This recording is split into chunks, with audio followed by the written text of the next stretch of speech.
So welcome back students to my video. Students, आज के इस वीडियो में हम पढ़ने जा रहे हैं पार्लियामेंट यानी कि संसद। जो हम लोगों की इंडियन पार्लियामेंट है उसके बारे में हम लोग पढ़ने जा रहे हैं। जो प्रेजेंट टाइम की जो संसद है उस ये जो पॉलिटी का एक बहुत ही इंपॉर्टेंट सा टॉपिक है संसद, जिसके बारे में आपको जानना काफी ज्यादा जरूरी है। इसमें हम लोग हर एक चीज देखेंगे कि संसद के क्या क्या अंग होते हैं, कब उसे बनाया गया, उसका डिजाइन किसने दिया। ओके, तो ये सब चीजें हम लोग इसमें जानेंगे। इसकी जननी कौन है, इसका जो संसद शब्द है कहाँ से लाया गया है, ये सब हम लोग पूरा जानेंगे। तो चलिए शुरू करते हैं आज के इस वीडियो को। ओके, तो पहला है जननी। हम लोग पहले हम लोग देख लेते हैं। पहला है जननी, मतलब कि जो संसद है उसकी सबसे पहले शुरुआत कहाँ पर हुई, तो कहाँ से हुई? ब्रिटेन से। किस जगह से? ब्रिटेन से। आप इसको याद रखेंगे, ब्रिटेन से हुई थी। इसकी जननी कौन है? जननी है ब्रिटेन। ओके, नेक्स्ट है इसका शब्द, मतलब जो संसद शब्द है वो किस देश से लिया गया? बताओ, संसद शब्द किस देश से लिया गया? फ्रांस से लिया गया। कौन से देश से? फ्रांस। ओके, फ्रांस से लिया गया। उसके बाद है भारत की संप्रभुता संसद होती है। अब आप पूछोगे कि ये संप्रभुता मतलब क्या होता है? इसे हम लोग इंग्लिश में सॉवर्टिनिटी कहते हैं। क्या बोलते हैं इंग्लिश में? सॉवर्टिनिटी। अब आप पूछोगे कि संप्रभुता आखिर होती क्या है? संप्रभुता मतलब होता है कि किसी के दबाव में ना आकर कोई भी डिसीजन लेना। अगर देखिए, संसद जो होती है, संसद को किसी चीज का दबाव नहीं होता है। फिर चाहे प्राइम मिनिस्टर हो, प्रेसिडेंट हो, वो किसी चीज का संसद के ऊपर दबाव नहीं रहता है। इसलिए मतलब कि फ्रीडम, पूरी संसद के पास पूरी फ्रीडम होती है कोई भी डिसीजन लेने का, मगर वो डिसीजन सही होता है। संसद के जो ज्यादातर डिसीजन होते हैं वो क्या होते हैं? सही होते हैं। इसीलिए इसे संप्रभुता मतलब होता है किसी के दबाव में आकर कोई फैसला ना लेना, उसे कहते हैं सॉवर्टिनिटी यानी संप्रभुता। तो देखिए, जो राज्य होते हैं, भारत के राज्यों के पास संप्रभुता नहीं है। जनसंख्या है, वहां पे शासन है, और क्या है? संप्रभुता मगर नहीं है। जनसंख्या भी है, शासन भी है, बट संप्रभुता नहीं है। इसीलिए संप्रभुता नहीं है, इसीलिए कोई भी राज्य भारत का अपनी मर्जी से, अगर फॉर एग्जाम्पल यूपी अभी कहने लगे, जैसे कि ये हम लोगों का यूपी, ये यूपी। अब इसके पास देखो क्या है, इसके पास जनसंख्या है, पॉपुलेशन है, शासन है, रूलिंग है। ठीक, योगी आदित्यनाथ कौन है? यहाँ के सीएम है। ओके, पॉपुलेशन है, यहाँ की पॉपुलेशन भी है। अब देखो यहाँ, और इसके पास सॉवर्टिनिटी नहीं है। सॉवर्टिनिटी इसके पास नहीं है। तो सॉवर्टिनिटी नहीं है मतलब कि देखो, किसी भी देश को बनने के लिए एक देश के अंदर क्या होना चाहिए? रूलर, शासन होना चाहिए, पॉपुलेशन होनी चाहिए, सॉवर्टिनिटी होनी चाहिए। अगर फॉर एग्जांपल यूपी आज रात को कहने लगा यूपी कि हमको अपना खुद का एक देश चाहिए, तो क्या वो अलग देश बन जाएगा? यूपी नहीं बनेगा। क्यों नहीं बनेगा? क्योंकि भाई देखो, इसके पास पॉपुलेशन है, ठीक, रूलिंग है, ठीक, बट इसके पास सॉवर्टिनिटी नहीं है, मतलब कि किसी के इसके अंदर दबाव नहीं है। ये सॉवर्टिनिटी इसके पास नहीं है, इसलिए ये खुद को एक अलग देश नहीं घोषित कर सकता है। इसलिए ये अपने को अलग देश नहीं घोषित कर सकता है। क्यों नहीं घोषित कर सकता? क्योंकि इसके पास संप्रभुता यानी कि सॉवर्टिनिटी नहीं है। अगर किसी राज्य के पास सॉवर्टिनिटी आ गई तो वो खुद जब चाहे खुद को एक देश बना सकता है। इसलिए संसद जो है, हम लोगों की जो संविधान है, उसमें राज्यों को सॉवर्टिनिटी यानी कि संप्रभुता नहीं दी गई है। बट संप्रभुता किसको दी गई है? किसको दी गई है बताओ?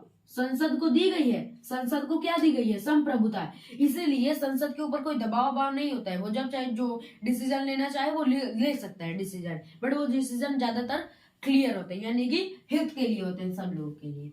ओके, नेक्स्ट है अंतरराष्ट्रीय संधि लागू। अब देखिए, जो अंतरराष्ट्रीय संधि लागू, जैसे कि हम लोगों के इंडिया के प्राइम मिनिस्टर गए अमेरिका में और उन्होंने बोल दिया कि आओ हमारे यहाँ तुम अपने टेक्सटाइल इंडस्ट्रीज खोलो। आगे हम लोगों के महाराष्ट्र में टेक्सटाइल इंडस्ट्रीज खोलो। तो क्या अब ये संसद ने भी कह दिया कि हाँ टेक्सटाइल इंडस्ट्री खोल सकते हो महाराष्ट्र में, तो महाराष्ट्र के सीएम बोल देंगे कि नहीं, हमारे यहाँ टेक्सटाइल इंडस्ट्री नहीं खुलेगी? ऐसा वो बोल नहीं सकते। क्यों? क्योंकि अंतरराष्ट्रीय अगर संधि लागू हो रही है तो संसद किसी भी भारत के राज्य में, हम लोगों के जो भारतीय संसद है, किसी भी राज्य में अगर कोई बाहर का देश चाहे कि अगर कोई, जैसे कि कोई संधि लागू की गई है, फॉर एग्जाम्पल महाराष्ट्र में कहा गया, अमेरिका से पीएम मोदी जाकर, फॉर एग्जाम्पल पीएम मोदी हम लोगों के वो अमेरिका में गए, उन्होंने कहा कि आओ हमारे यहाँ कॉटन टेक्सटाइल इंडस्ट्रीज खोलो महाराष्ट्र में, तो क्या महाराष्ट्र के सीएम कह देंगे कि नहीं हमारे यहाँ नहीं खुलेगा, ये हमारा राज्य है? ऐसा वो नहीं कह सकते, क्योंकि वो क्या है, उनके पास ये पावर नहीं है। इसलिए संसद क्या कर सकती है, किसी भी राज्य में कोई भी इंडस्ट्रीज या फिर कोई भी वहां पे रूल लगा सकती है, वो भी बिना राज्य की परमिशन के। राज्य की इसमें परमिशन की जरूरत नहीं होती है संसद को। इसलिए अगर अंतर्राष्ट्रीय संधि लागू हो रही है तो संसद क्या करेगी, संसद वहां पे अंतर्राष्ट्रीय संधि लागू उस राज्य में कर सकती है बिना राज्य के परमिशन के, without permission of any state. किसी भी राज्य की उसे परमिशन की जरूरत नहीं है संसद को। उसके बाद है भारतीय संसद। अब देखिए भारतीय संसद का निर्माण कब हुआ, भारतीय संसद का निर्माण 1921 से 27 के बीच में हुआ, ठीक, 1921 से 1927 के बीच में हुआ। आप इसे डेट याद रखिए, 1921 से 1927 के बीच में हुआ। और उस समय लॉर्ड इरविन क्या थे, वायसराय, इंडिया के वायसराय उस समय कौन थे, वायसराय कौन थे, लॉर्ड इरविन। कौन थे, लॉर्ड इरविन। आपको ये भी याद रखना होगा, क्या पता एग्जाम में पूछ दे।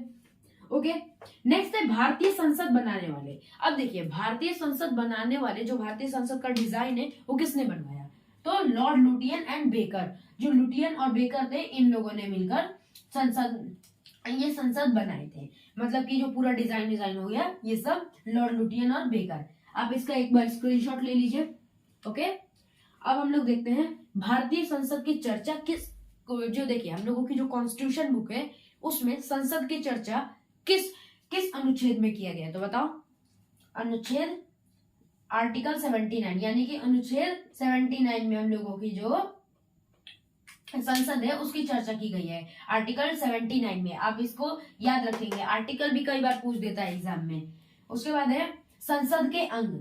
अब संसद के अंग कितने होते हैं, ज्यादातर बच्चे क्या करते हैं, क्या देंगे, 2, लोकसभा राज्यसभा। नहीं, तीसरा अंग भी होता है, लोकसभा, राज्यसभा और राष्ट्रपति। कौन कौन से अंग होते हैं संसद के, लोकसभा होता है, राज्यसभा होता है और राष्ट्रपति होता है, ठीक, संसद के अंग। अगर आपसे सदन पूछे कि संसद के सदन कितने होते हैं, तो कितने होते हैं, लोकसभा होते हैं और राज्यसभा, यानी कि 2 सदन होते हैं संसद के। और यहाँ के जो सदस्य होते हैं उनको मेंबर ऑफ पार्लियामेंट, यानी कि संसद के सदस्य कहा जाता है। क्या कहा जाता है, मेंबर ऑफ पार्लियामेंट। क्या बोलते हैं, मेंबर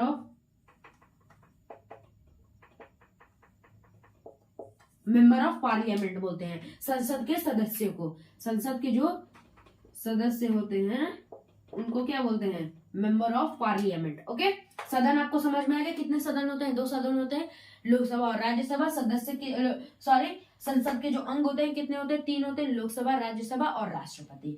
और इनके सदस्यों को मेंबर ऑफ पार्लियामेंट कहते हैं, यानी संसद के सदस्य। अब देखिए, इसे मैं इरेज कर देता हूं।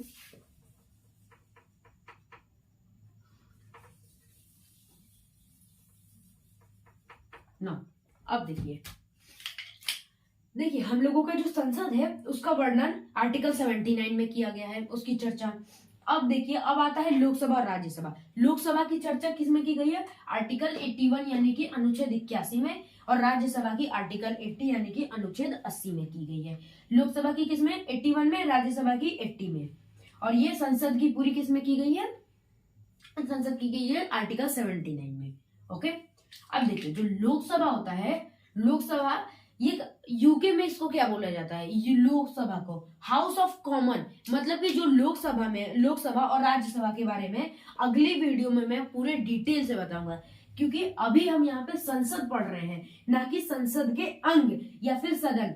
हम लोग अगर मैंने राष्ट्रपति के बारे में बता रखा है, अब संसद के सदन बाकी रह गए, यानी लोकसभा और राज्यसभा, तो इन पे भी एक पूरी डिटेल वीडियो आएगी। तो अभी हम खाली इतना जान लेते हैं, हाउस ऑफ कॉमन इसे कहते हैं लोकसभा को यूके में, और हाउस ऑफ रिप्रेजेंटेटिव यूएस में कहते हैं। हाउस ऑफ कॉमन क्यों कहते हैं, क्योंकि यहाँ पे कॉमन लोग भी इलेक्ट होके, यानी कि चुनाव लड़के लोकसभा में आ सकते हैं, कॉमन पीपल भी, इसीलिए इसको हाउस ऑफ कॉमन भी कहा जाता है। और हाउस ऑफ रिप्रेजेंटेटिव्स यूएस में कहा जाता है। रिप्रेजेंटेटिव्स इसलिए बोला जाता है क्योंकि वहां पे कॉमन लोग भी, यानी कि जो खुद से चुनाव मतलब जो चुनाव लड़के वो लोग आ सकते हैं लोकसभा में।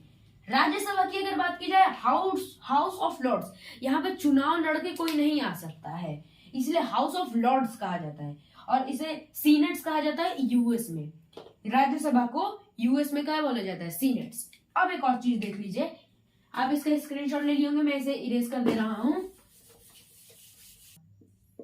और ये है सेंट्रल हॉल, इसे क्या बोलते हैं? सेंट्रल हॉल,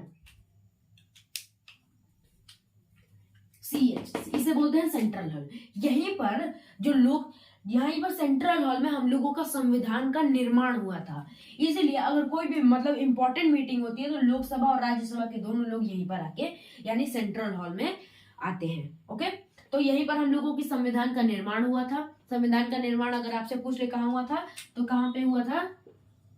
आप क्या बताएंगे? हुआ था